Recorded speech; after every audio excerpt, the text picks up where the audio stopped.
Hola a todos, muchas gracias por acompañarnos en este nuevo proyecto. Yo soy Fernando Galvez Yo soy Carlos Rodríguez. y estamos iniciando esta nueva aventura para hablar sobre cosas de cáncer. Nosotros somos oncólogos y nos planteamos cuando salimos de la consulta que muchas personas nos preguntan las mismas cosas casi siempre y nos planteamos seguir hablando de esto fuera de la consulta y compartir todas las cosas que vamos escuchando. Exactamente. Vemos que hay preguntas que son muy recurrentes día tras día en nuestras consultas y que muchas veces, aunque las explique, como se da mucha información, sobre todo en una primera visita, hay cosas que no se recuerdan bien, uno no recuerda bien qué se dijo. Entonces, la idea de este proyecto, de este podcast, es pues dar respuesta a esas preguntas más frecuentes, que podáis escucharlo en casa, y también es una vía abierta. La idea también es que nos enviéis en los comentarios, pues si os ha gustado, si no os ha gustado, si hay algún punto que queráis que aclaremos en un futuro y por supuesto si hay preguntas más allá de las que tenemos pensada para esta temporada, si hay preguntas que os interesa que respondamos. Eso es como cuando nosotros nos juntamos fuera del trabajo, pues seguimos hablando muchas veces de esto, pues de ahí por eso el nombre de nuestro podcast. Por eso nos llamamos Conversaciones sin bata. Esas cosas que ya hablamos después y que pensamos que es una experiencia que está bien compartirla con los demás, de cuál es nuestro punto de vista y cómo lo vamos viendo. Que pensamos que refleja muy bien el modo de hacer de la mayor parte de los oncólogos. Y bueno, antes de entrar en materia, una pincelada sobre ti, Fernando. ¿Qué nos puedes decir? Bueno, yo ya llevo 15 años casi trabajando de oncólogo, después de la residencia y del ya el periodo adjunto. Yo trabajo ahora mismo en Jaén, aunque soy granaíno, y a mí mi trabajo me gusta mucho. Y aunque no llega a ser una adicción al trabajo, pues es verdad que fuera del trabajo seguimos hablando mucho de oncología. Bueno, yo soy Carlos, como he dicho antes, yo sí trabajo en Granada, pero no soy granadino. Nosotros nos conocimos aquí, trabajando en nuestra residencia en Granada, y a partir de ahí pues surgió una amistad, numerosos proyectos que llevamos, y este es uno más, y con eso esperamos que os guste. Así que yo creo que sin más vamos a intentar responder a la primera pregunta que creemos que es importante, y esa pregunta es: ¿por qué a mí? Yo creo que como episodio casi cero es la pregunta ideal, es la pregunta que todo el mundo se hace antes de conocernos a nosotros, antes de llegar a la consulta. Y es una pregunta recurrente durante muchas fases de la enfermedad, porque nos podemos echar la culpa por lo que hemos podido hacer algo, porque no entendemos el diagnóstico, porque necesitamos saber el por qué, ¿no? Y lo cierto es que la gran mayoría de las veces no hay un porqué claro, no hay un factor de riesgo tan determinante como para dar explicación el por qué nos ha pasado esto o por qué nos ha pasado este diagnóstico de cáncer. Entonces, lo primero sería buscar ese porqué de forma incansable. Tampoco nos lleva a nada. Ahí ya hablaremos en algún otro capítulo porque sí hay, por ejemplo, el factor genético, es importante, pero eso ya sería meternos en un territorio muy concreto, y aquí intentamos transmitir para el global de los pacientes. Eso lo he oído muchas veces, ¿no? Lo normal es ser normal. Es decir, pues no hay un factor claro que haya influido, probablemente porque hayan influido muchas cosas a lo largo de la vida que han acabado en eso. Y el buscar la última causa o echarle la culpa solo a una es una explicación demasiado simple para un problema muy complejo. Correcto. Y después, una vez, como no encontramos explicación, intentamos buscarla, ya decimos, es algo inherente, es algo que va a pasar, pero entramos en una fase que se puede definir con la palabra incertidumbre. Es ¿por qué a mí? ¿Qué me va a pasar? ¿Cuándo voy a empezar un tratamiento? ¿Qué pronóstico tengo? Entonces, toda esa incertidumbre es muy propia de esta primera fase. También un poco es la idea de esto, sino un poco explicaros desde ese proceso diagnóstico hasta que se llega a un tratamiento, qué va pasando de puertas hacia adentro, algo que vosotros habitualmente no veis más allá de las consultas, pero que es un proceso. Es un proceso, además, que va viniendo por palabras que muchas veces suenan a cáncer, pero que no son, ¿no? Me he tocado un bulto, me han visto una mancha, hay algo a lo que hay que poner el apellido, pero no pinta bien. Entonces, todo esto nos ayuda a generar la incertidumbre esta que decimos. Entonces, no quiere decir que todos los procesos que vayan ahí vayan a acabar en cáncer, pero la mayoría de eso, claro, hasta que no oye esa palabra, este punto no empieza, ¿no? Hay un camino en el que muchas veces es muy sencillo, porque hay veces que no necesitan llegar a oncología, pero la mayor parte de los casos es un proceso muy largo. Exactamente. Y es un proceso que, claro, se quiere saber ya. Me han detectado un bulto, me han dado una cita para una biopsia. Una biopsia es una toma de muestra.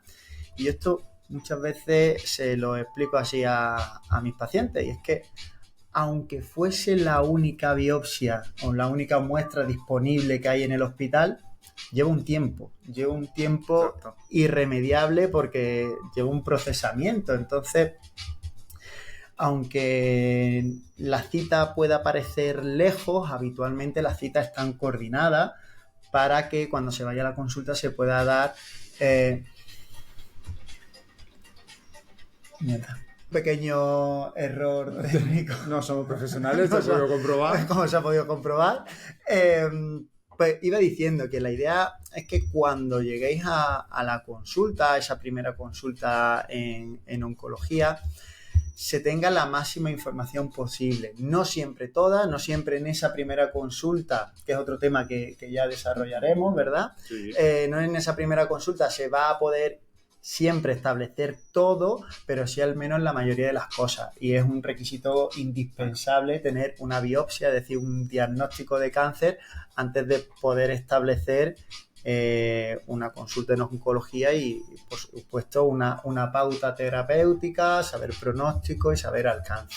Bueno, muchas veces cuando llegáis a la consulta, pues todo el mundo quiere saber ya qué se le va a hacer, cómo se va a tratar, si va a ser con cirugía, con quimioterapia, con otras medidas, pero para eso también nosotros necesitamos reunirnos previamente en lo que llamamos una reunión de un comité. Un comité en el que nos juntamos todos los especialistas implicados en ese tumor en concreto para tomar la mejor decisión. Entonces, no siempre cuando hay un diagnóstico de cáncer, el primero que te va a ver va a ser el oncólogo. Puede ser otro tipo de especialista que vaya a hacer más cosas. De hecho, habitualmente no es el oncólogo el primero que ve a un paciente con un diagnóstico de cáncer. Normalmente ya a la consulta de oncología se va sabiendo o se va sabiendo habitualmente el diagnóstico.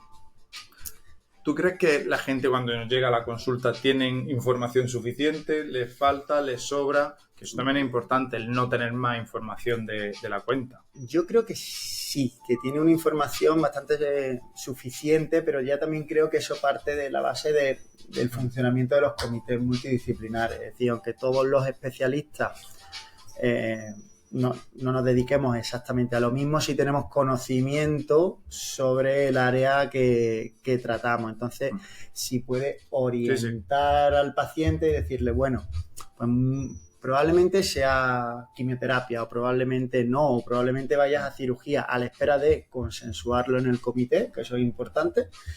Pero yo creo que la mayoría de los pacientes ya tienen una orientación suficientemente buena.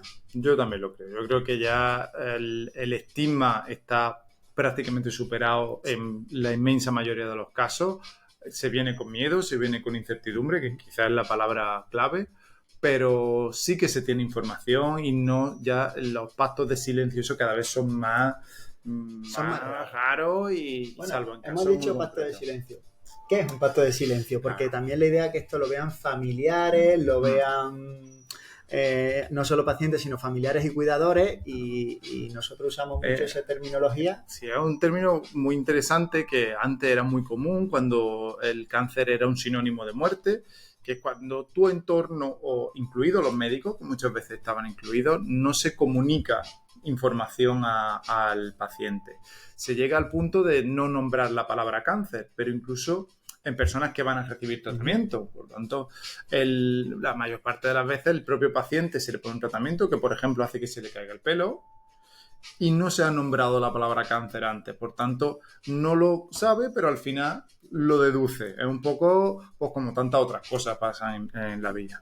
Pero bueno, eso ya cada vez más raro, obviamente, y muy poco frecuente y al menos hay que comunicar el diagnóstico. Pero también decir que creo yo que aunque se genere un pacto de silencio en torno al paciente, hay que ser consciente que el paciente la gran mayoría de las veces sabe lo que le pasa y aunque se le intente ocultar es consciente. Quizás no sabe a lo mejor algún detalle, pero es plenamente consciente de todo lo que pasa a su alrededor. Es muy importante que cada paciente demande la información que quiera. Es decir, cualquier persona sabe hasta dónde quiere saber, lo que quiere preguntar y es importante tampoco no sobresaturar de información. Es decir, hay detalles que si uno no los quiere saber no es imprescindible conocerlos y hasta donde uno quiera preguntar.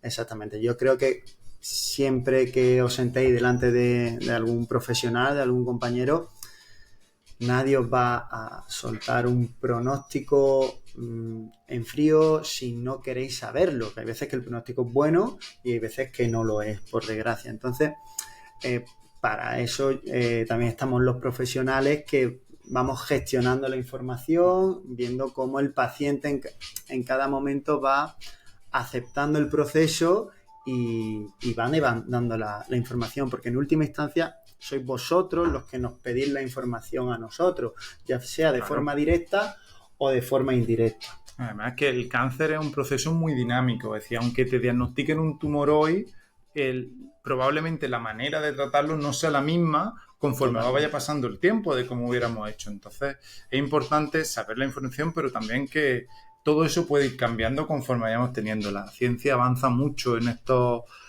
puntos y es un tema del que hablaremos en otros programas, del cómo se desarrolla la oncología como disciplina. Bueno, y hay veces que incluso no hace falta tanto la investigación, que por supuesto es algo muy presente en oncología, sino que hay veces que no podemos decir el siguiente paso terapéutico, o al menos no con una claridad o con una rotundidad, porque muchas veces depende de la respuesta al tratamiento que está en curso. Entonces, creo que también contar todo el abanico de opciones, con todo detalle, no es saturar de información de esa manera, quizás no es lo más recomendable siempre, ¿vale? Aunque si queréis, por supuesto, preguntarlo y también aquí siempre hago otro comentario habitualmente que es mejor que preguntarle a doctor Google, preguntarle a vuestro médico, porque os va a dar información sobre vosotros mismos. No os va a dar, si leéis, por ejemplo, buscáis cáncer de mama en Google, las opciones son las inmensas. Opciones son infinitas, el número de situaciones clínicas es prácticamente infinito y probablemente la gran mayoría de las cosas que leáis no sean aplicables a vosotros. Y además que las primeras páginas que van a aparecer y van a encontrar no son precisamente la fuente de información más fiable. Van a ser pues fuentes populares para que atraen mucho a los clics, pero que no son las mejores fuentes de información. Y por eso vosotros notaréis cuando nos despidamos en todos los programas que nos vamos a despedir siempre con la misma frase. Y de hecho, hasta aquí lo vamos a dejar hoy, que es que cualquier pregunta tonta es la que no se hace. Así que, sin más, por hoy nos despedimos y empezaremos a tocar temas cada vez más candentes a vuestra petición. Y recordaros que podéis seguirnos en YouTube, podéis seguirnos en iBook y en Spotify. Muchas gracias a todos, esperemos que os haya gustado este episodio 0 y volveremos con más preguntas y esperando poder dar más respuestas. Muchas gracias. Hasta luego.